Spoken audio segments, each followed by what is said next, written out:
Giant would cutting सॉमिल। Ramnathpura नाम के गांव में एक सॉमिल था। उसका मालिक का नाम था कुमारस्वामी। वो बहुत ईमानदार आदमी था। उस सॉमिल में बड़े बड़े लकड़ी और तने कटते रहते थे। उसका बेटा रामस्वामी भी पिताजी के साथ उस धंधे में दाव पेच सीखता रहता था।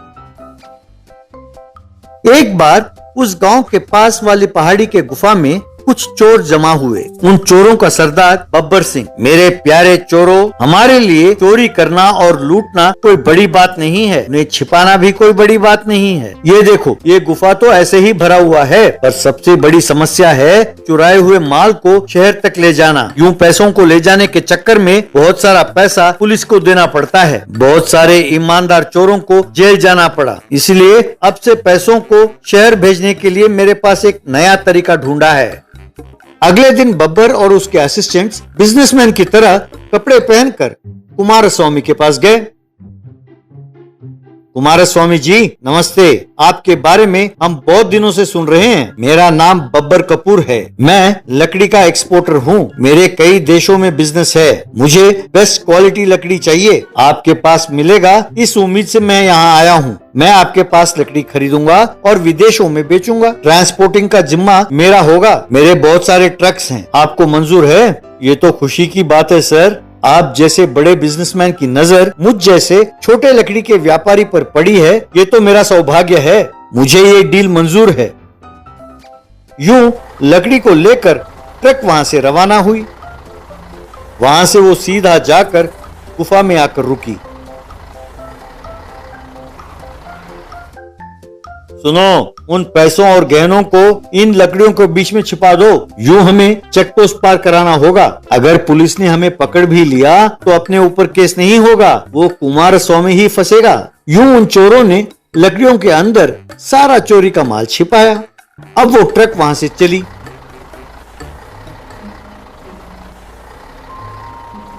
पुलिस ने चेक पोस्ट के पास उसे रोका। ड्राइवर ने परमिट दिखाया तो पुलिस ने गेट खोलने का इशारा किया। इस तरह ट्रक गेट को पार करके चली गई।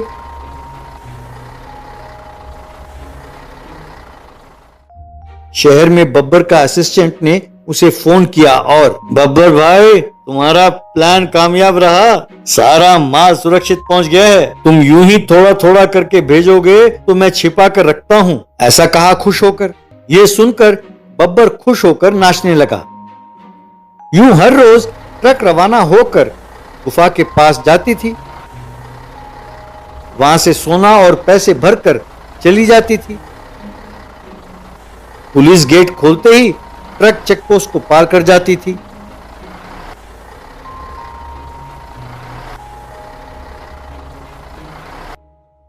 एक बार रामस्वामी लैपटॉप में कुछ देख रहा था तो बब्बर का फोटो दिखाई दिया। जब देखा तो पता चला कि वो मोस्ट वांटेड क्रिमिनल का फोटो है। अगले दिन ट्रक फिर गुफा के पास गई। अरे सारा सोना और पैसे भर दो। आज के बाद कुछ दिनों के लिए हम ये जगह छोड़कर जाना होगा। सब बेस बदल कर ट्रक में बैठो। यूं सब बिजनेसमैन की तरह बेस बदल कर ट्रक में बैठ गए और रवाना हुए। पुलिस ने चेक पोस्ट पर ट्रक को रोका। बब्बर पुलिस से, sir I am Babbar Kapoor, मैं लकड़ी का एक्सपोर्टर हूँ, ये देखिए परमिट, कहकर दिखाया। लकड़ी का तो परमिशन है, ठीक है, पर उसके अंदर वाले माल का परमिट है क्या सर? आप क्या कह रहे हैं? अंदर क्या है सर? आप कह क्या रहे हैं? रामस्वामी, रामस्वामी कहकर बुलाया।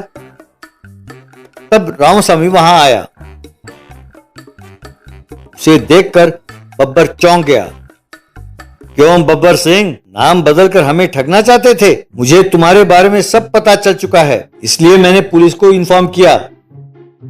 सही साहब, उन लकड़ियों को काटिए, आपको पता चल जाएगा।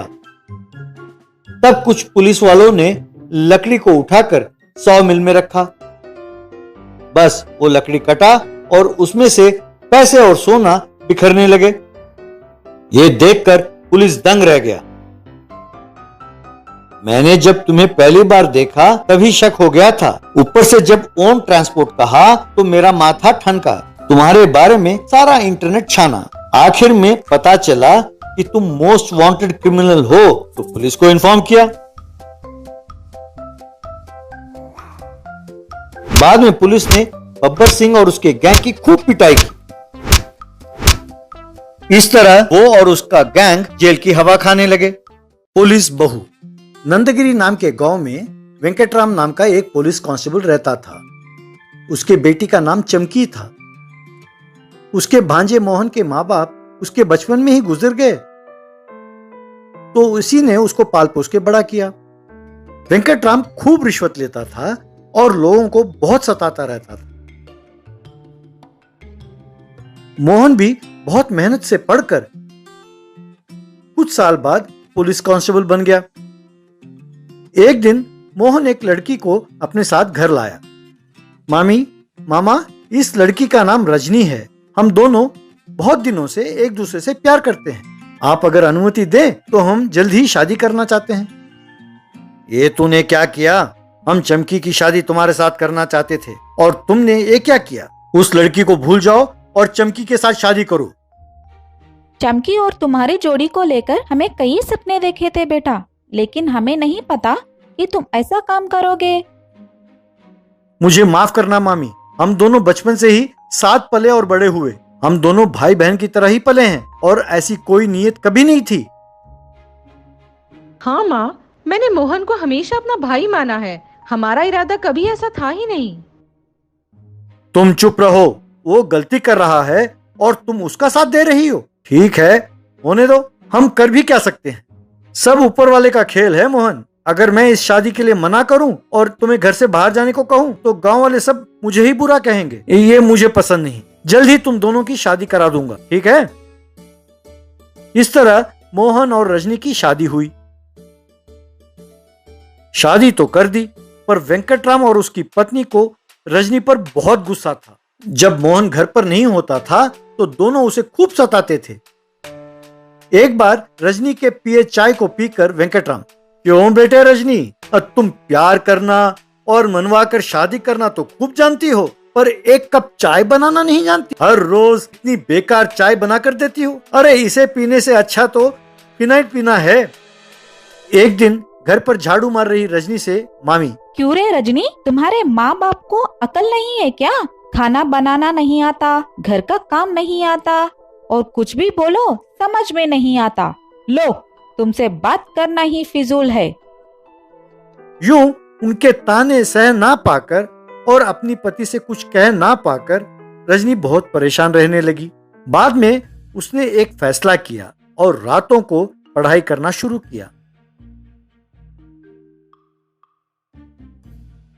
यूं वो हर रोज पढ़ने लगी।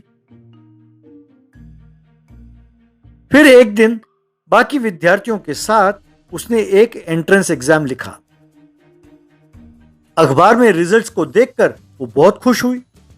उसके बाद एक पुलिस ऑफिसर ने उसका इंटरव्यू लिया। कंग्रेचुलेशंस रजनी, आप एसआई सेलेक्ट हो गए हैं। एक दिन वो एसआई की वर्दी पहनकर मोटरसाइकिल पर पुलिस स्टेशन आई। वहां उसकी राह देख रहे गांव वालों ने उसे प्रणाम किया। बाद में उससे उन्होंने अपनी अपनी समस्याएं बताई। रजनी उन सबको लेकर पुलिस स्टेशन के अंदर आई। उसे देखकर वेंकटराम और मोहन हैरान हो गए। क्यों बेटा रजनी, ये वर्दी पहन के आई हो? सिलवाया है या खरीदा है या फिर किराए पर लाए हो? क्या तुम नहीं जानती कि पुलिस वालों के अलावा इस वर्दी को कोई भी नहीं पहन सकता? जाओ जाओ, घर जाओ। वहीं खड़ा एसपी, ये क्या है वेंकटराम, तुम्हारा दिमाग ठीक है? ये स्टेशन की नई एसआई हैं, एसआई रजनी। सल्यूट नहीं किया तो सस्पेंड कर दूंगा। मोहन और वेंकटराम ने उसे सल्यूट किया। एसपी सर, ये सब वेंकटराम के पीड़ित लोग हैं। इन्हें कई तरह से डराकर रिश्वत ले रहा है। ये लोग केस दर्ज करने के लिए भी डर रहे थे। मैंने ही इनको हौसला देकर अंदर ले आई। तब उन सब ने वेंकटराम के कारनामे एसपी को बताया। लानत है, तुम जैसे लोग डिपार्टमेंट को बदनाम कर रहे हैं। मैं तुम्हें अभी सस्पेंड करता हूँ। बाद में घर पर रजनी। मुझे माफ कर दे ससुर जी, मैं सिर्फ अपनी ड्यूटी कर रही थी, आपसे बदला लेने के लिए नहीं। यहाँ आने के बाद मुझे पता चला एक बेरोजगार लड़की को इतनी परेशानी होती है, इसलिए मैंने मेहनत से पढ़कर ये नौकरी हासिल की। ना बेटा, तुम ही हमें माफ कर दो। तुम बहू बनकर आई, बेटी की तरह ना देखकर हमने ही तुम्हें बहुत सताया है। तुमने ये साबित कर दिखाया कि यदि औरत ठान ले तो वो कुछ भी कर सकती है। कुछ दिनों बाद नौकरी वापस मिली तो वेंकटराम, मोहन और रजनी मन लगाकर काम करने लगे।